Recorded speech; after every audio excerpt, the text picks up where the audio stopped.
আল্লাহ রাসূল সাল্লাল্লাহু আলাইহি ওয়াসাল্লাম একদিন বললেন, শোনো, টেনশনের কোনো কারণ নাই, আগামীকাল আমি ঝান্ডা বুঝেন, পতাকা আর কি, পতাকা, আমি ইসলামের পতাকা। এখন তো আবার ইসলামের পতাকায় লোকে চিনবে না, হুজুর ইসলামের আবার পতাকা হয়? পতাকা তো দেশের হয়, পতাকা তো দলের হয়। হ্যাঁ, আমরা সেই অপদার্থ মুসলমান যারা দেশের পতাকা উপরে রেখেছে, দলের পতাকা উপরে রেখেছে, আর ইসলামের পতাকা পুরো বিলীন করে দিয়েছে।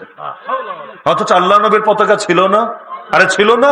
নবীর পতাকার রং কি, কি লেখা ছিল, সব পাবেন আপনি হাদিসের ভান্ডারের ভেতরে।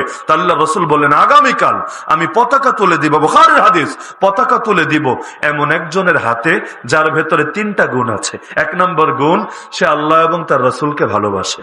2 নম্বর গুণ, ভালোবাসাটা একপাক্ষিক না, আল্লাহ এবং তার রাসূলও তারে ভালোবাসে। 3 নম্বর গুণ, ইফতাহুল্লাহু আলা ইয়াদাইহি, আল্লাহ তার হাতে বিজয় এনে দেবে। আচ্ছা, আপনার সামনে যদি নবী এটা বলতেন, আপনার দিলের কি শখ হতো না, হায় আল্লাহ, লোকটা যদি আমি হতাম, আমারই যদি নবী ঝান্ডাটা দিতেন। কারণ 3টা জিনিস তখন নিশ্চিত হবে।